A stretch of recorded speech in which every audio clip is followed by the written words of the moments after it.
Hey there, and welcome back. It has been a couple of weeks since we've posted a podcast, and that's because we have been traveling. We just returned home to Georgia after a 6-week road trip, and we are now going to be preparing to move to Portugal within the next 6 months. This episode is about teaching children to manage their emotions. Emotions can be big and scary for both parents and children. But it is possible and desirable to teach and model emotional management for your kids. This helps family life to be more pleasant and enjoyable for everybody. Plus, emotions are everything. Our lives are experienced through our emotions. So by default, the quality, quantity, and content of our emotions directly determine and affect the quality and content of our lives. We can and should educate our emotions and teach our children to do the same. But how? That's what we cover in this episode. We'll discuss strategies for dealing with a range of feelings which are normal and how to validate and accept them when they arise while working through them so they don't stay to cause long-term distress or trauma. Don't miss this episode. This episode is sponsored by Teaching Children to Manage Their Emotions workshop. Discover even more strategies on how to do this consistently and well with yourself and your family. Visit the link in the show notes to get access to this workshop now.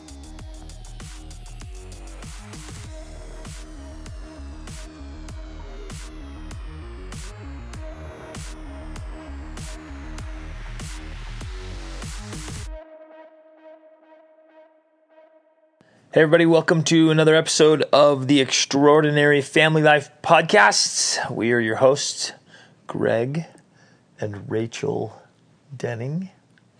I was going to let you say your name, but it always sounds kind of weird when you just say your name. Rachel. There it is. Rachel. She's here with us. We recently did, so every month we have this awesome group of humans who join us in what we call our Extraordinary Family Life coaching program. And so every month we have these workshops or we address topics around family and life. And this month we were working through this consummately important topic of emotions and particularly helping our children to manage their emotions. Which by default leads to us as parents learning to manage our emotions. We're going to get there, I'm babe. spoiling it. Spoiler. We're getting there. But think about it, you guys. Think how huge this is. So as I've been thinking about this topic for the last couple of weeks and more especially today as we're preparing for this, I just can't get over how emotional life is. Really, everything is emotion. And one thing I was thinking through in my mind, I'm like, well, you could take the best day and the best circumstances and you could be off emotionally. You've probably experienced that before. Everything's great, awesome things are happening, but you're just in a funk or you're just emotionally not feeling it, right? And so it's not circumstances. And in fact, the great circumstances can be totally undone by emotional troubles. And then the opposite is true. Say emotional flatulence. I was going That's to say your that. I know. I love. That's one of my favorite things is the emotional flatulence. We'll come back to that. Favorite phrases. And interestingly, that's also the case, right? You could come into a really great situation and just bleh, and just emotionally vomit or flatulate on people. And man, it changes the whole mood, doesn't it? Right? Somebody walks in a room bleh, and it just changes everything, or they start fighting or getting grumpy or upset. And what was a great experience is immediately transformed. The other side is true as well. Things could not be working out. It could be really frustrating. You could be in a rough, tough spot and emotionally feel like, no, I'm going to be filled with gratitude and joy and happiness and love. Mm-hmm. I'm just going to fill my heart with love and peace. And wow, you feel great when in bad circumstances. And so life ultimately, I don't know how to say this with enough power, to make this sink into our souls and your souls, your life, the quality of your life, and ultimately the outcome, in a major way, is determined by your emotions. It's that powerful. Mm-hmm. The quality of your emotions will determine the quality of your life. The great news is that we get to educate and refine and improve our emotional experience. We're not victims, and I guess that's where we start. Yeah. Because if you think and believe, and your kids believe, and I think we kind of start life, I think we all start life that way. Maybe that's kind of the default setting where we start, is like you grow up, like something happens to you as a kid and you think, dang, that made me mad. What other option did I have but feeling mad when somebody took that toy from me? And so you can settle into this idea of like, I'm a victim to emotion. Like something happens, I feel that. Right. What can I do about it? I think that is a good place to kind of start, actually, because I was thinking about this while you were talking. Because when we begin life, that is essentially how it is. We are, in a way, victims to our emotions. Like a baby, they feel hungry, and they are a victim to that feeling, and they don't know what it is. They don't know how to deal with it. All they know is they need to cry because I'm feeling something and I don't know what it is, right? Same with discomfort or whatever.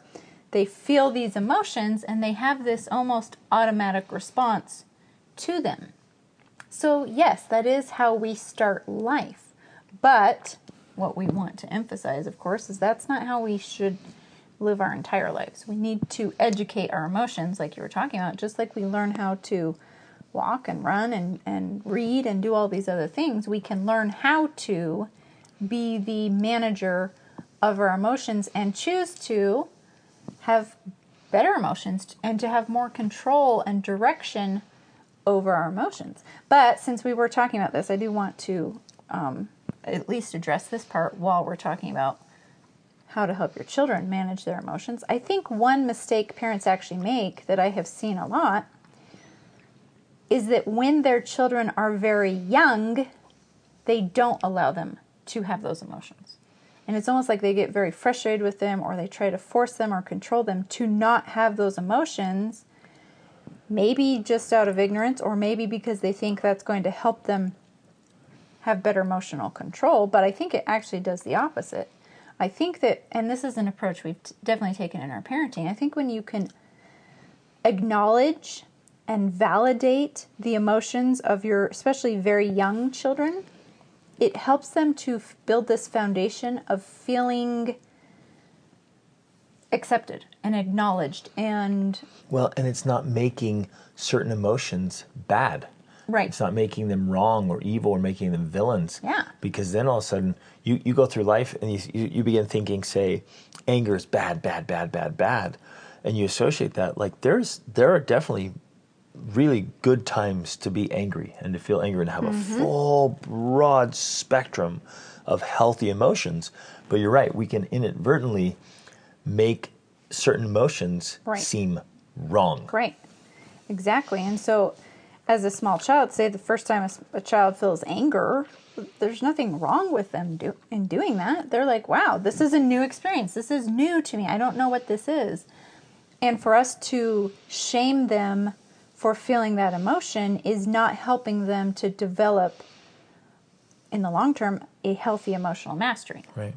Because when we feel shame about the emotions we might feel, it doesn't help us to properly process them and deal with them. And to be clear, nor does that mean we don't say anything and teach them about emotional mastery and development. We're just like, oh, well, all emotions are normal and natural. Go ahead, kid.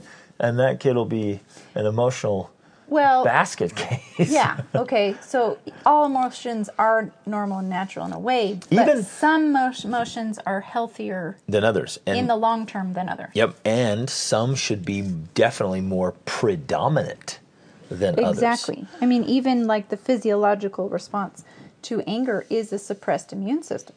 So in the long run, if you spend a lot of time being angry, you're literally weakening your immune system. So even it's your healthier. Physiology is saying, hey, don't do this often. This isn't a good place to stay long term because it's weakening your immune system. So quite literally, chronic anger can lead to illness and death. Absolutely. which is so profound. So, right, but for a young child to get angry about something, it's okay for us to say, oh, I can see that you're really angry about this. This is one thing you do. You name the emotion for them so that they understand and they learn to associate feelings with a name. Or even ask, it seems like you're angry. Exactly, Do you feel that's angry? even better. It seems like you feel angry, right? And then talk through it and say, well, why are you angry? Are you angry because of this? Oh, you are? Okay. What can we do about that? And you're beginning to narrate this process of working through emotions. Now, there's one other thing I want to add because I think it's important. I heard Jordan Peterson say one time that a child under the age of 6 months especially, and maybe up to a year, can do no wrong. Meaning whatever their needs are, they just need to be met with love, Patience. and patience. And I believe that that's very true. In fact, I think that that is one of the things you and I have done with our children that's had a big difference in the long run, is that we were very, I don't know, meeting of their needs. That's not, that doesn't make sense. But we were always very quick to meet their needs and to acknowledge them. Like I don't know that we've ever intentionally just ignored our kids. Like, I'm busy right now. I don't have time for you. Like, just cry over there. If our kids need something, we pay attention to them. We pay close attention, we listen, and we fulfill their needs as soon and as quickly as possible, especially under the age of 1. And then, of course, as they get older, you slowly wean them off that process as they become more independent. And teach them emotional mastery Exactly. and direction. Right. But I think when you do that with very young babies, essentially, it provides a very solid emotional base for them to build on because they feel this complete support, love, connection, protection, safety. Exactly. It's like you have this emotional space to be there. Now, this could also be misunderstood. Some people might, I can picture, this person, the iconic helicopter parent saying, "Oh, that's what I do. I run around and oh, it's okay. I'm here. I got everything." And I'm like, well, that's going to the opposite side of teaching this emotional dependence and keeping, I guess this is the imagery I saw, is keeping people as emotional babies. And what's interesting is just because you get older and your body gets bigger doesn't mean you grow up emotionally. And so there are a lot of emotional babies out there in full-grown bodies. So it's not necessarily, I guess I don't want to, bag on anybody or make them bad or wrong, or they're just underdeveloped, and maybe not even to their own fault. And some people consciously want to remain as emotional babies. They don't want to grow up because with growth there's always some discomfort and some strain, struggle, and effort. And so whether they were kind of led there or they had some experiences, there are a lot of people, and maybe it's fair to say you might have some underdeveloped emotional areas or strength as well, right? So it's worth examining ourselves, all of us, saying, well, I wonder where I could be more developed or stronger or better emotionally, even in the instance of something like love. Increasing our ability and capacity to love. You can work on that so you actually love more and more deeply than you did before. Right. Or even worry. You can learn how to worry less. I mean, a lot of things, anxiety. But I did want to add that just because we're talking about this and you're talking about helicopter parenting and stuff, we're also not saying, because we've never been the parents who are like, oh, we have to go home now because our baby has to take a nap. Like the strict schedule of everything revolves around the child's life. We're not saying that you have to be that kind of parent of like, oh, I have to meet my child's needs, so that means I have no life. I can't go anywhere. I can't do anything. We traveled with our babies. That's such a good point, because continuing on with life while acknowledging the child actually helps them to increase their emotional mastery and capacity, because you're like, hey, I know you're feeling this way. Come here. It's all good. We're going to keep going. Right. And we're not going to build our whole life around your sensitivities, because what that ends up doing is creating a super hypersensitive kid who never learns how to control or direct those emotions. And feels like they're the center of the universe and everything revolves around them. And if something goes wrong, oh boy, it's all done. Yes. And look around, like that is a common problem. So like someone asked me one time, because we were out and about and we were traveling with some people that needed to take their child home for a nap, and this person asked me, they're like, well, I know you guys traveled with your kids. What did you do? And we just, as an example of how this works, is we were always very aware of our kids' needs, and we recognize that sometimes, they're going to be tired, they're going to be hungry, they're going to be grumpy. And when you're at an airport or you're out and about doing things, you can't always meet every need on demand, but what you can do is give them the love and attention they need. And so Greg or I would always be on kid duty, like meaning we gave them that individualized, needed attention. Maybe it's holding them, maybe it's cuddling them, maybe it's taking them for a little walk. Like one of us was always willing to give the kid the attention they needed so that their needs felt met, knowing that was going to help us get through whatever it was we needed to get through without them throwing a tantrum or damaging the relationship, having them feel like they're unheard or unloved, which is ultimately what's happening, I think, on a psychological level for young children. We think that ignoring them does nothing, but really it is creating these psychological, eventually issues where they feel, I'm unloved, I'm unheard, people don't listen to me, people don't care about me, and it's not something they can articulate until many years later. But and we had another example too. Greg and I went out to eat. We love to go out, and we went out for sushi or Thai. And, there was a family there, and they brought their child, which is great, but the child was being very, very loud in the restaurant, which was mostly adults. And I told Greg, because Greg has always been so good about this, I said, I'm so grateful that you are always willing to make the experience good for everyone, including the other guests in the restaurant, that he would be the one that would take the kid and like go out and just give him the individual, without resentment, without any anger. Like, you just know, hey, right now this kid needs attention. All the people in the restaurant don't want to hear the screaming. I'm going to just take the kid and I'm going to go out and get him a snack if needed, or just walk with them or entertain them.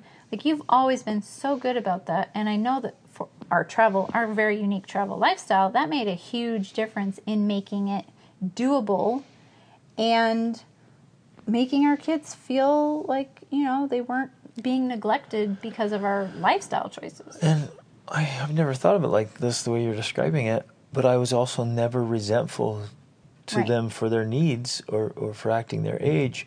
And so they never felt that from me. Mm-hmm. And so they just grew up in this healthy way of like, well, I can age appropriate, maturity appropriate, I can feel what I feel, and parents are giving me my needs, and then we go back. And as soon as you were just giving those examples, I thought of that time we were in Arpège. Yeah, I thought of that. We're in this super fancy three-star Michelin star restaurant in Paris. Oh man, it was incredible. And we took a baby. Like, who does that? I don't know. and so I had to walk a little bit and bounce a little bit and move around a little bit. And it was amazing. And you allowed me to fully enjoy the experience. So I was like, I got this. Rachel just sat there and enjoyed this amazing thing. And I walked a little bit and bounced, and it was and the staff was so awesome. Yeah, I thought I was wondering how they would react. They just loved her. And they were like, this is so cool. And I was like, okay, there aren't many babies coming to this restaurant, I can guarantee you. Right. And they were so cool about it. I did want to say something, though, in line with that. And I'm not even sure how to emphasize this enough, but it is unbelievably important. If we raise our children in a healthy, emotionally healthy environment where they are loved and adored, and adored also without being spoiled. Yes, and possible. Compassion without too much compassion, where compassion becomes a vice, and if it's done in a healthy way, and we'll talk through, ways we've observed that work and we've experimented ourselves. But if it's, I just have to say up front with as much emphasis as I can give it, if we do it in a healthy way, then healthy emotions are the natural byproduct and result and outcome. And if your kids grow up in that kind of environment, then they grow and develop emotionally. And it's amazing to see a little baby grow into this flourishing youth and then young adult with this full range of beautiful emotions and capable of feeling what we can and ought to feel in certain situations, and also able to recognize when they need to control and direct and manage their emotions. And it's awesome. Now we get to watch our older kids do that. Even some of the younger ones, because we've been modeling it for so long and teaching it, they make good emotional choices. And you watch them, you give them the tools to where they learn to manage themselves and soothe or counteract, or say, oh, they get this awareness of like, man, I'm starting to feel this. Let me step away for a second and bring this back. It's the most beautiful thing, and that's what we all want. Because all of us in a family relationship, I want as an individual to have this beautiful, healthy, emotional well-being. I want Rachel as an individual to have this beautiful, healthy, emotional well-being. Then the two of us together in our marriage have this incredible emotional relationship. And just to emphasize this, like almost everything is emotional. Like our intellectual conversations have an emotion to them. Really passionate, wonderful sex. Some people think it's just strictly physical. It's extremely emotional. And so it's all raising children, doing business together, even recording this podcast together. There's so much emotion in it, and it ought to be beautiful and healthy and wonderful, right? And then together we teach the kids. And I want you to picture this. I want all of you to just picture it, imagine right now, dream about it, especially if you feel like it's an emotional tornado in your house sometimes, right? Minefield. Yeah, exactly. Then just pause and just picture it. See it in your mind. This wonderful, healthy, emotional relationship you have in your family dynamics and family culture, and ultimately your family legacy of emotional mastery and greatness. Oh man, it's amazing.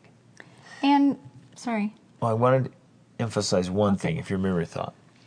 This cannot be mistaken for emotional numbing or emotional pretending or emotional facades or emotional masking, where you put on this big pretense, or you teach the kids like, don't feel that, don't do that, and then they stuff it.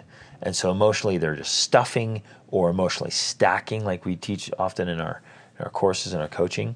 They're stacking and stuffing and pretending. So in that case, the emotion's not being addressed at all. It's not being refined. It's not being developed. It's not being corrected or educated or whatever else. It's just being hidden or stuffed down or buried, or we're putting up this mask like, no, everything's good. And inside you're just, Right. you're all over the place. That is not what we're talking about. We're talking about actually addressing the issue and cultivating it so it's healthy. And you can there's so many metaphors here to the emotions. Let's say a physical wound. If you've got some nasty infection in a cut on your leg, you're not just going to hide it. And they're like, oh, no, I'm good. Everything's good. And while your leg turns, festers and gets toxic, and then you go septic. But we try to do that emotionally. We try to hide these wounds instead of heal them. Or you wouldn't also put your arm in a sling and never use your right arm again, because it's just going to atrophy and rot and then get stuck, and it's going to be completely worthless.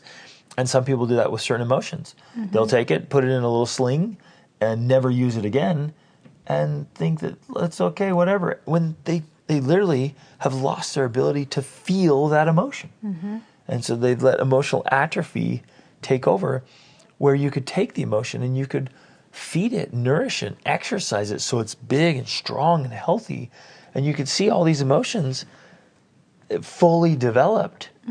Almost like you see this, I love this, like an emotional athlete, right? A decathlete of emotions. Yes, decathlete. Well, and to add to that, and to go along with that, Greg and I were actually talking, I don't know, earlier today or yesterday, and maybe this is just my perception, maybe this is off, because I thought, sometimes people might think that when we talk about these kind of things, that means us and our kids never experience anything except happy emotions, right? We're constantly happy all the time. That's all I ever feel. And you're the exception. Now, you do feel that probably 90% of the time. Because I've chosen that. Yes. I came from... Well, we could go into this because I think it is useful, but you've chosen it without stuffing the emotions. You're not pretending you don't feel anything else. You just are able to more quickly process the negative emotions or the anger or whatever that you feel. But what I am trying to say is that, our children and me still feel a range of emotions. This includes loneliness, especially if they don't have a girlfriend. Just kidding. I'm joking a little bit.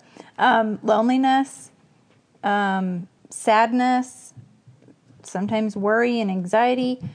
But the key piece here that we want to bring up is not that you don't ever feel these things, but that you have the tools to be able to deal with them, to face them, right? So it's not that feeling loneliness is wrong, or feeling sadness, or feeling anger even is wrong. Like you've mentioned already, there is an appropriate time to feel those things. But staying in those emotions can be wrong and ultimately unhealthy. And as I was listening and thinking through this, not only staying in them, but there's actually some, I'm not sure how to describe it, some... Physiological? No, some like a toxic dark side of emotions that we could let it run wild or get poisonous. Yes. So there's a certain loneliness you just feel, but then there's a poisonous loneliness, you're dark, right. And if we're not managing that and teaching it, and if we're not growing up in a healthy environment, and you as parents are not, and again we're responsible. We have a ton of responsibility, one for our own emotions, but two for the emotional well-being of people around us. Not that we're responsible, like their happiness depends on me. That's not true. And I can't make other people happy. But as a father and a husband, I have responsibility for the emotional energy I bring, but also for helping those around me have healthy emotions. Does that make sense? Yeah. Like, I don't want to clarify. I'm not responsible for it. Like, their happiness isn't dependent on me, and my happiness isn't dependent on them or even you. Right. And so there has to be these boundaries, but there's a beautiful thing there. I just want to add, but you do have this responsibility to give them appropriate tools that they can use to manage emotions. Yep. And sometimes I would say, I think our roles as parents includes creating state changes, which essentially means your state is essentially like how you feel. So it could be just the emotion you're in. If you're in a state of depression or a state of anger, one way of referring to that is that that's the state you're in. And in order to change that, you have to change your state. And we're not talking about... Which is so powerful the state and possible. You live in. But I want to go back to what I was saying about it's toxic. I've been able... Can I finish one second? Sure. I just want to say that as parents, we can help our children to make those state changes. Sometimes that includes... Maybe you take them out to do something cool, because whenever you do something, say like adrenaline, you jump off a cliff, like that changes your state because your whole physiology changes because you're doing something that doesn't allow you to be depressed. Like you can't be depressed while you're jumping off a cliff because your body's like, you know. And it literally alters your biochemistry. Exactly. That's kind of what I'm talking about. So I just wanted to point that out, that sometimes that is our responsibility to do things to facilitate experiences that help our children have state changes. Yep, exactly. I wanted to come back to the toxic side of things because I think it's significant in what I've observed working with lots of people over well over 2 decades. This comes up often where, let's take loneliness as the example. So a child is naturally going to feel lonely at certain times, just kind of growing Teenagers up. can get that.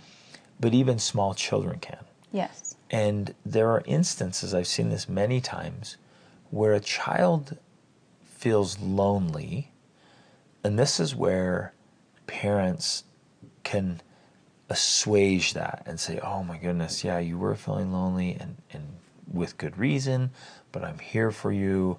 This is good.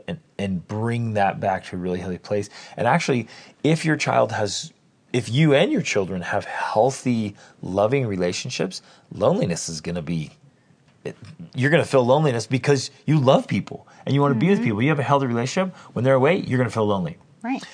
Where I've seen this go to I don't know another way to describe it better, but toxic or poisonous side, is they feel lonely, but then the parents are so engaged in their own problems or their own pursuits, and they don't step in and assuage that loneliness. And they don't help the child emotionally because maybe the parent's still struggling with their own emotional issues. And so then that is never cared for or addressed, or there's no healing balm around that. And so it just keeps going and going and going. And so a child grows up in this place always feeling lonely, and then the lonely turns dark and bitter and poisonous or toxic, and it can go so far and so bad. And then it's on a totally different level where one kid's like, I feel lonely, and this kid's like, I do too, and it's totally different things. Yes. One's like on a level 1 and the other one's on a level 70. And they're both saying, yeah, I'm lonely, and it's not, they're not talking about the same thing. Right. And so I just wanted to emphasize that because I've seen it too many times where even the anger, the hatred, even the darkness, right, or discouragement, it can go, if it's not healed and addressed and educated and refined and nourished and improved, it can go so far and so dark and so bad. So again, I'm gonna emphasize a lot of things, and this is one of them. You have a moral obligation, responsibility to get yourself in a healthy place emotionally, and get your children there too, and lead them there, so that these things don't turn septic. Yeah, that was the word I was thinking of, exactly. And just for clarification, septic, like when you're talking about your body can get an infection and then it can go septic, right? So I got a kidney infection one time, and man, it went septic, and that's probably the closest to death I've ever been, man. I went in and they measured my blood level and the doctor was like, you are so close to being admitted to ICU, and you're in bad trouble, right? Because the infection is spread through my entire body. Into the blood, essentially. It was in the bloodstream, right? So I got septic. So that idea of this emotion, if it's not cared for and it's not healthy, it can go septic emotionally. Right. So essentially, it's this idea of intervention. I think it is a parent's moral obligation to practice intervention with their children in the case of especially dangerous emotions. And I think where we often see a problem is that parents don't do that because they, like we're saying, we're like, oh, it's normal and healthy to feel all these different emotions. And so parents think, oh, my kid's feeling lonely or sad, but then that turns into days and then weeks and then months and then years sometimes. And they don't do anything about it. They just think, oh, it's a phase. They'll grow out of it. No, it's not. That's not always the case. So you have to be aware. You have to be paying attention. And at times, you have to take intervention. Now, our philosophy has always been to intervene sooner than later. Well, and prevent. And There's obviously, a whole lot of value in prevention. Absolutely. But if our kids are, experiencing certain, I don't even like to use the word negative, but, there are definitely some emotions that are more negative than others. If they're experiencing some of those emotions, we allow them to feel that, but we also talk to them like, okay, what are you going to do to take action to get out of this? Because that's what we're trying to teach. You don't want to stay there. You don't stay. So you're right. So let it come, but don't let it stay. Right. And be there as someone who's a support. And sometimes it's, you can do the thing of like, well, you need to do this, this, and this. And those things will work, but nobody really likes to be told that. So it's better to say, how can I help you? How can I support you? What do you need from me to help you feel better? When they're, well, you can start quite young. Say, what would you like to do? Or what could help you feel better? Turning the question to them, like, what can you do so they're not dependent on you to get out of emotion? Say, hey, what could you do to feel better or switch this? And do you want to switch it? What do you think? And sometimes they don't want to. Sometimes they want to stay. Sometimes you want to stay in your emotion. Right. But then you stop, well, is this serving me? Is this really who I want to be and how I want to do it? It's like, yeah, I'm still angry, but is that serving me? Well, no, it's not changing anything, right? And like that great quote that changed my life, bitterness is a poison that you swallow hoping your enemy will die. And you want to hold on to your bitterness because you think it's going to kill your enemy. It's killing you. And so you stop and say, man, this isn't serving me. And I can say this because I did this many times. I had to, because I was so angry and so bitter at people that had done wrongs to me when I was young. And so I had to work through this and realize, man, this isn't serving me. It doesn't serve me at all. So I need to let go of it, and I need to just grow emotionally out of that whole mess, because it's not going to be a benefit to me or to the people around me. And so it's mentoring and modeling.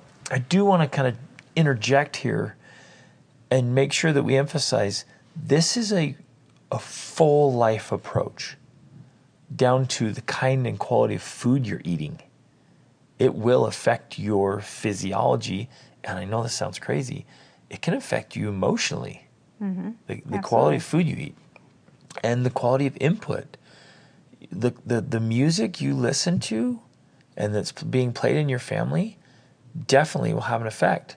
Movies, conversations, like the input that's going on and how it's being done, the energy you bring in the emotional, what would you call it, like emotional, like trademark for your family. I think every family kind of has emotional this culture. Yeah, emotional culture.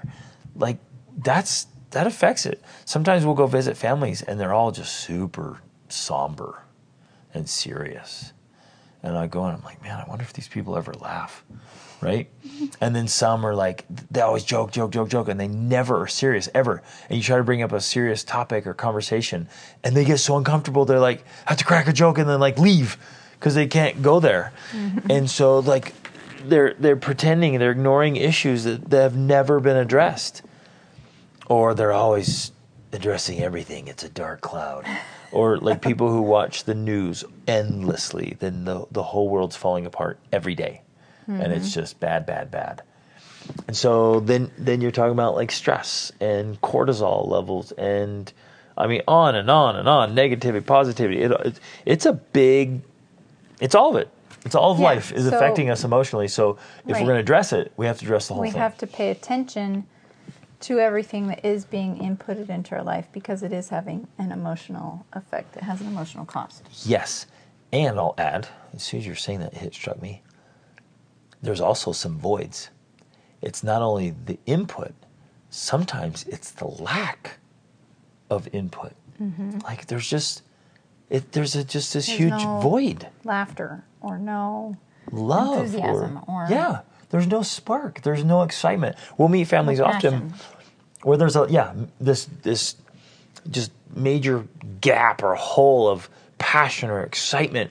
And you're like the whole family, like, hey, what are you guys excited about? Oh, I don't know, like nothing. And there's no excitement.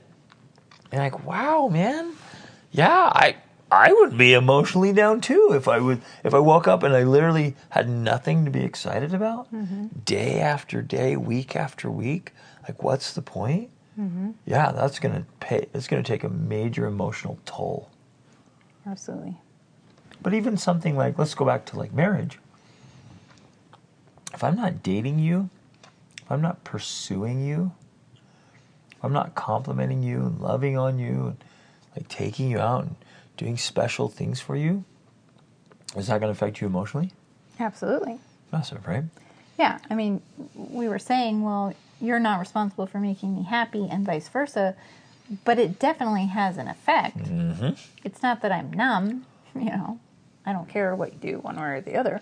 Ultimately, my emotions are my responsibility, but your choices also affect me.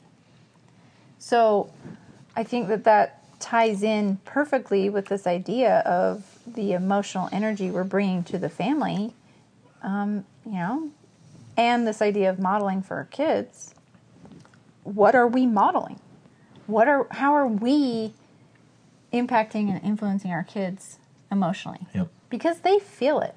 It was kind of interesting because, and fascinating, and I've seen this again and again. I was having a discussion with my brother the other day, and my dad's death came up, and I got emotional about it. I was crying. And my little girl, Sage, who's 8, she's just was so cute. She just came over, and she was holding a kitten, and she's like, "Here, Mom. Hold the kitten." Which, this is important because she was way in the other side of the room playing with the cousins and didn't even seem to be engaged or even aware at all that the conversation was happening. As soon as Rachel started to tear up, boy, she was over there. Absolutely. Like she felt it across the room, came over with the kitten, handed it to her. Yeah. Right? And a big hug. The natural thing was, here, take something. I want to comfort you. Yeah, this is comforting because you're crying. And when you think they're not paying attention, they are. And you're training them. Which I've also, along the same line, I have noticed that the days that I'm kind of just a little irritated and frustrated and annoyed, I mean, those are the days when especially my younger kids are irritated, frustrated, and annoyed. And they're just like a little more feisty with each other. They're a little more, a little more contention going on. And I'm like, whoa, okay, hold on a second. They're picking this up from me. Yep. And so I can reset that. I can change that. It's like a thermostat. You're setting the emotional thermostat. I'm setting the thermostat. Yeah. And they're reflecting that. So very often when we're like, man, why are my kids fighting? Or why are they this or that? Or yelling? Well, the first place I look is me. Am I doing that? Are they getting that from me? Are they picking it up from me? Because often they're picking it up unconsciously. Yep. And that might sound weird to some people, but I've seen it again and again. I mean, we've seen it in dogs. Dogs do it. Yep. We were just talking to your brother about his service dog. Like, they can pick up on emotion, and so can kids, and they can do it without articulating that it's happening.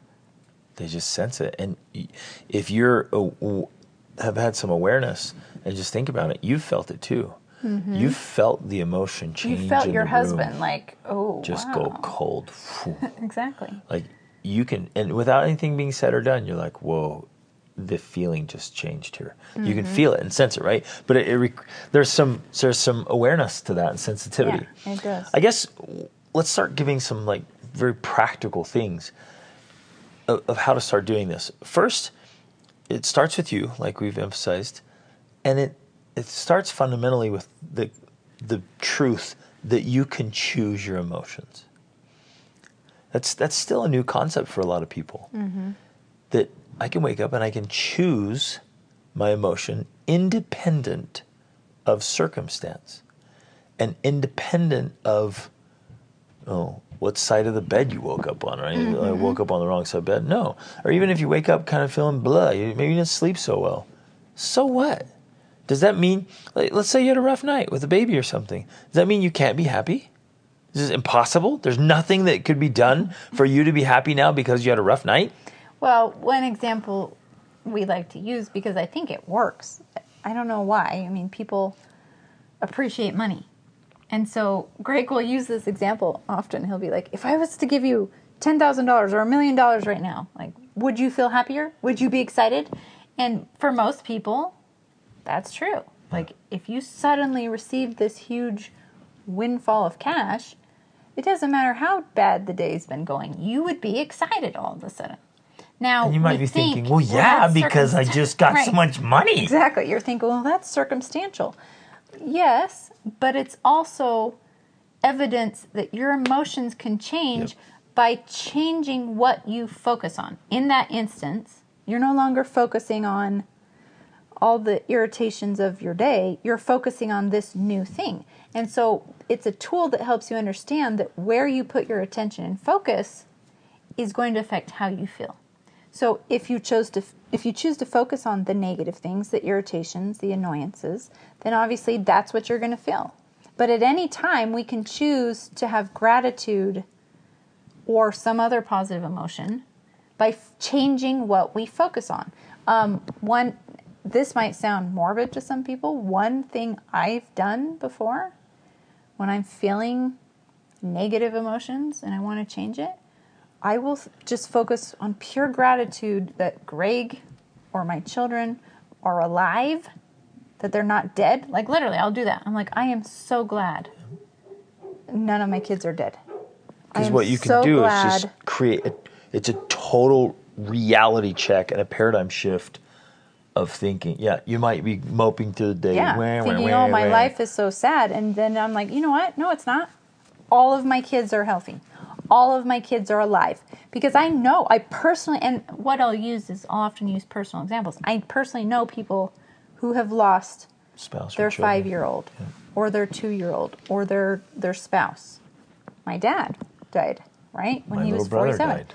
Your little brother. So it's very easy to think of an example of somebody who, quote unquote, has it worse than you. And like, wow, you know what? I am seriously grateful right now. Yeah.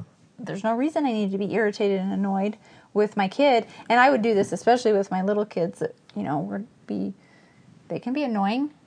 But then I'd think, you know what? At least they're alive. Yeah. So I think that's a very good example. Well, okay, so number one, you can choose your emotion. You literally can wake up and say, I want to choose this today, and feel it, and when you get knocked off, come back. If you're in a funk and you want to get out of it, that's an intense, big way to do it. Mm-hmm. You could do it even just by practicing gratitude or whatever, but yeah, create a paradigm shift. Just say, hey, whoa, okay, I'm sitting here complaining about my daughter. What if she was killed in a car accident? Mm-hmm. Like, boom. Now, some of you were like, oh, and then you get worried and afraid. Now you're hiding in your closet in a clump like, I don't want anyone to die. We're not doing that. You're finding ways to snap out of it emotionally. You have to learn to focus on the gratitude aspect of it instead of the fear and worry aspect of it. Then I also use this technique when I am feeling fear and worry. Yeah. I will mentally... This also seems strange, but what I will do is if I think about something that seems worrying or frightening or terrifying, instead of avoiding it and pushing it away, I actually mentally allow myself to go there. And if necessary, I feel the emotions. I cry. I get angry, whatever it is. And I work through it then and then say, okay, well, if that happened, then what? Well, eventually I would be able to find peace. Eventually I would be able to move on. It would take time. But then I come back to, guess what? That's not my reality.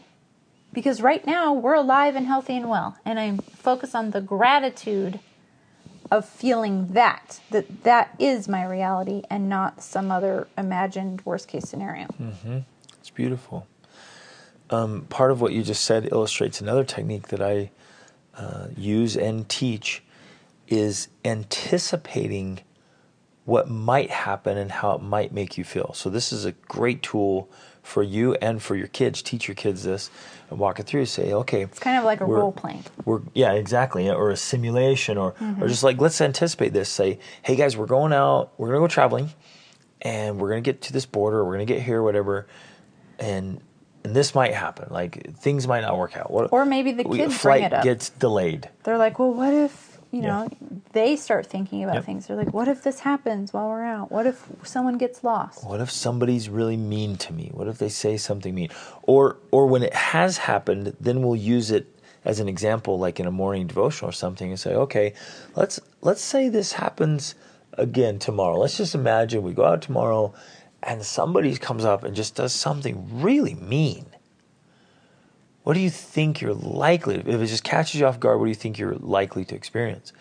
And we talk through it and then say, okay, well, how would you like to respond as your best self? Like, how would you like to prevent this from just totally throwing you off, right? And ruining the rest of your day or whatever. And you walk through it. So then if you begin to anticipate it, what's really awesome, I found this again and again with myself, my clients, is if you can anticipate what's coming and choose consciously ahead of time so you don't get blindsided by it, then when it happens, and I use this with kids, right? So as a parent, you often will snap at your kids if they do something that kind of catches you off guard. They break something or embarrass you or they fight.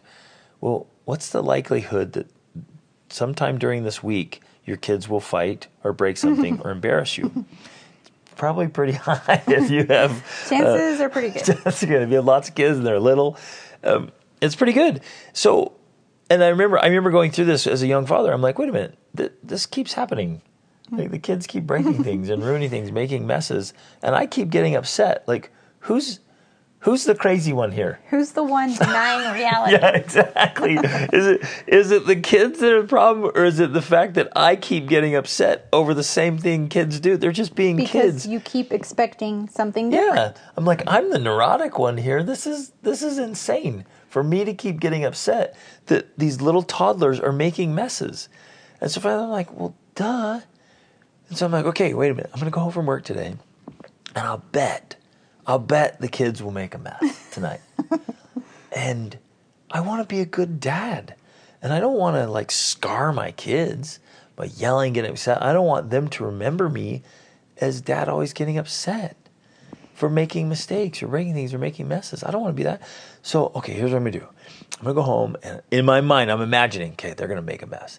They're totally going to spill like some colored drink or water paints on the carpet. Like, bang. Like colored drink. What colored drink? I don't know. That's what I'm trying to come up with. So they would have like water. Kool-Aid. We don't drink Kool-Aid. We don't drink it. But let's say they love Painting. to paint. The girls love to paint. And so they put it in the water, and it's just blue, and they tip it over on the carpet. And so I picture that. I'm like, okay, how would I respond as my best self? I'm going to be like, it's okay, guys. It happens. Mistakes happen. Let's be more careful next time. We can move the cup back. Here, come with me. Grab a towel. Let's go ahead and clean this up. Mm-hmm. That's the best response. And because I worked through that so many times, you guys have heard me tell the story. When I walked out of my office one day and Sage was 5, she had a kitchen knife and she was stabbing holes in our leather couch. And I walked out and I was like, huh.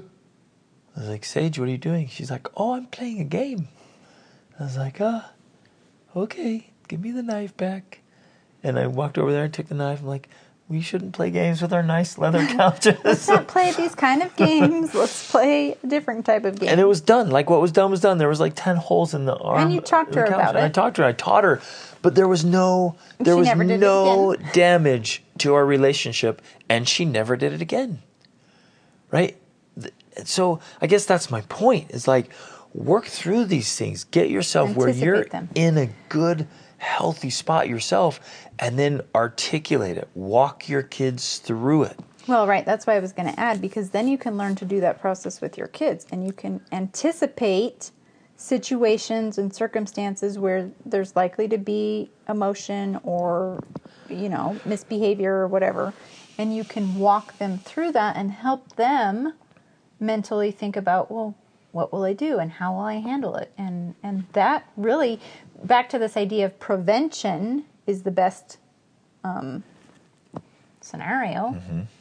You're helping prevent, say, meltdowns or screaming or bad behavior, whatever it is you want to prevent. You can do that by talking about it beforehand. Something else I've been thinking I wanted to share, of course. I mean, this is very simple, but it works effectively. It can work for adults. It works for kids. One of the things I do with my youngest 2 girls is, when they get upset, they're crying or and like there's plenty of emotion. Our 8-year-old is a very feeling emotive. And emotion she's very emotive. Okay, and she can swing from like this is the worst day ever to this is the best day ever, like in the same day, And when she has these downward swings, whether she gets upset about something because someone took her thing or this worst case scenario is going to happen, I just tell her, I'm like, okay, first we take a deep breath, right? And I take a deep breath with her. We just take a deep breath together And that right there, it changes your physiology. Like it There's literally actually science behind that. There's a lot of science behind it. But it does. It helps you Get oxygen. to just get oxygen to your brain and to your blood. And it really just does help to regulate your emotions better. And then we talk about, okay, first of all, they might just need to talk about it. They might just need to tell you what happened. So I'm like, what happened? Explain it to me. And if they're crying or whatever, I'm like, take a deep breath so you can speak in a normal voice so I can understand what you're saying. And then she tells me about it. And at that point, I just listen and I say, oh, I'm so sorry. I understand that that's frustrating or that's annoying or that's not nice, right? I validate that. Yeah, it wasn't nice that your sibling did that. But then it's like, okay, what do you want to do about that? Do you want to cuddle with me? Do you want to talk to them? I give her options, right? She's learning how to do this on her own. So she ultimately needs to be making the decision. I think sometimes where parents go wrong is they want to give the solution. Want to tell them, yep. This is what's going to happen. You're going to go to timeout. You're going to apologize. You're going to do this. Well, that can work, but ultimately it's not helping them to solve the problem. The skills and the ability to control. So let's take that example. Which includes being able to talk to the person who wronged them. Well, or that's whatever. what I was going to say. Let's say in that example, like, what do you want to do? And they're like, I want to go hit him. And maybe they want vengeance. They want to go make it right. They want to be angry. And so at that point, again, you're talking through it, saying, oh, okay, I understand. When somebody does something to us, our reaction often, we want to go back and hit them or kick them or get back at them or do to them what they did to us. And you keep calming them down, you keep talking them through that and asking questions where they talk through it and be like, is that really what you want to do? Is that really what you want to be? What's likely to happen if you do that, Yep. And they're like, oh, well, they'll hit me back. And I'm like, yeah, and then where does this end? Like, it's going to go on. And so you're helping them to understand and learn these concepts. But ultimately, the goal is that they're making the decisions. Now, it's okay to give them ideas, Yep. to give them options. And sometimes, especially when they're really young, they need options. Like, well, do you want to do this or do you want to do this? Do you want to go sit quietly for a minute to calm down or sit with mom? Or do you want to go say you're sorry and keep playing, So you give them some options like that so they learn. But then over time, hopefully they start coming up with their own options of like, oh, well, I think I need to go do this. And then they start going through the process on their own of asking, well, what could I do? What could I do to make this better? Do I want to stay feeling like this? How do I want to react to those people or this situation? And it's amazing. It's so exciting, so gratifying, so fulfilling to watch your kids walk through that and then handle situations with such maturity and refinement and emotional strength and make these good choices. And then you get... It's a process. It doesn't happen overnight. But it doesn't have to be long either. You can start teaching some of these things, and the results are immediate. And I'm being sincere here. And there's always other levels too, though. I want to point that out. That once they develop a sort of mastery, say with dealing with squabbles with their sibling, then of course there's another level too where they've got to learn new skills for a new area of like, okay, now handling disappointment, exactly, handling loneliness, mean people, right, discouragement, all of those things. So in a way, it's an ongoing process, but at different levels. And you're giving them tools and strategies. You're modeling the whole way, and then you get to cheer and celebrate as they get into a spot and you get into a spot where most of the time you feel good. You have good emotions. They have good emotions. When you get knocked off a little bit or something happens, you feel it, you experience it, and you get back. Look for solutions. You look for solutions, and you get back to where you want to be. Look for solutions. I think this is one last thing I want to add really fast. Is because we have to learn and we have to model for our kids and teach our kids how to recover from negative emotion. In the Book of Joy by the Dalai Lama, that's one of the things they really talk about, is that one way people feel a lot of or more joy is by learning to recover. To feel more positive an emotion is one, and then learning to recover from negative emotion. So that's the other skill we have to teach our kids and have to learn ourselves, is like, What helps me feel good? Yeah. When I am feeling these feelings, can I dance? Can I put on music? Can I Write? Or talk? Can I go for a bike ride? Can I go for a walk? Can I, whatever, paint a picture? What's going to help me get back into feeling positive emotions? Yeah. Love it. You guys, again, circle back. Life is all about emotion. It really is. You can almost tag an emotion to every time period, every experience in life. It's all about emotion. And we want to be emotionally whole and full and emotionally developed, emotionally skilled and refined so that we can go through life and have an amazing emotional experience in a very positive and wonderful and beautiful way. Love you guys. Thanks for being here. Share this podcast. Send us questions. Follow us on social media. And go out and cultivate this in your family so your family legacy is built around really awesome, healthy emotions. Love you guys. Reach up.